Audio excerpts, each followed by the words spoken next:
అలా అందా? చెప్పలేకపోతున్నాను అందా. అంత అసహ్యంగా చెప్పలేదురా, అదే మాటని చాలా అందంగా చెప్పింది. ఒరేయ్, తను చెప్పలేని మాటలు నేను చెప్పిస్తానురా. ఎలా చెప్పిస్తావు? చెప్పడి రాయుడు పట్రాయుడు, ఫాలో మీ. నిన్ను ఈ డింగిరి గాళ్ళు ఫాలో అవుతారు, నన్ను వదిలే ఉంటా. వీళ్ళు డిగ్రీ గాళ్ళ పోరా, ఈ డిగ్రీ గాళ్ళ దగ్గరే ఉంది, ఆడికే తెలుసురా. ఏంట్రా ఇది? ఇది వీడు ఆవేశంగా అంజలికి రాసిన లవ్ లెటర్ రా. ఇది ఈ రోజు మనం తీసుకెళ్ళిస్తాం. కొంపాలంటుకుంటాయేమోరా. నోర్మయ్, కొంపలంటుకుంటేనే నిప్పు పుట్టేది, తెగిస్తేనే ప్రేమ పుట్టేది. రే ఒకసారి ఆలోచించారా? Don't talk, follow me. Hi Anjali. Hi. Abhi నీకు బుక్ పర్సనల్ గా ఇమ్మన్నాడు. Abhi thanks, bye.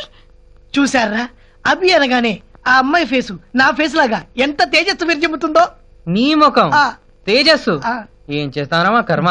నీ మొహంలోని తేజస్సు విషయం తర్వాత సంగతి కానీ ఆ లెటర్ మీద మాత్రం కొంతమంది జీవితాలు ఆధారపడి ఉన్నాయి అంతే.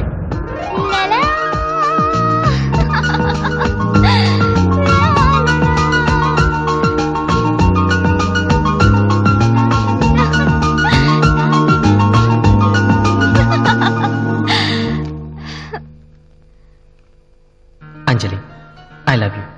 నిన్ను గుళ్ళో చూసిన మొదటిసారి నా మనసు నీతో వచ్చేసింది. నువ్వు ఎవరో ఏంటో తెలియకుండా ప్రేమించడం పిచ్చితనం అని మా వాళ్ళు అన్నారు. ప్రేమ అని నేననుకున్నాను. నువ్వు మా కాలేజీలోనే చేరాక నా నమ్మకానికి ప్రాణం వచ్చింది. నీ స్నేహం నా ప్రేమకు ఊపిరిపోసింది.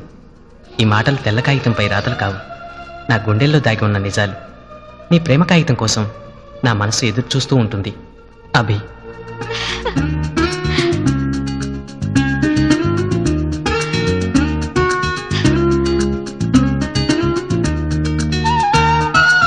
అభి, అది పేరు కాదు, నా ప్రాణం.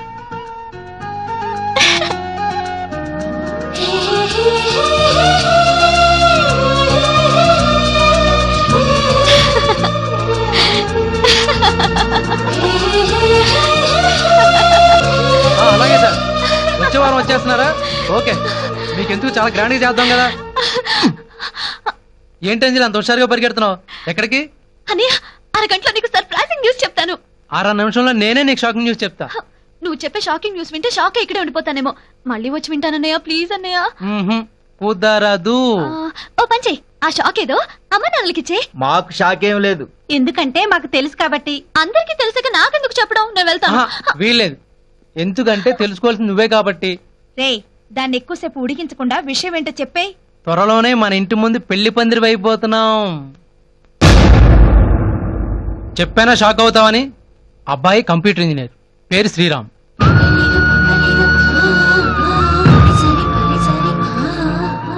అబ్బాయి ఇంట్లో అందరికీ నచ్చేశాడు.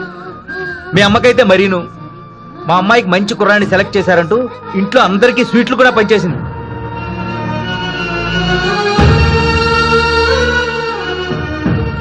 చూసారా అప్పుడే ఎంత సిగ్గుపడుతుందో.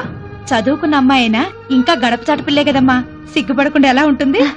పెళ్లి కూతురు సిగ్గుపడిందంటే ఇక పెళ్లి పనులు మొదలెట్టేయచ్చన్నమాట.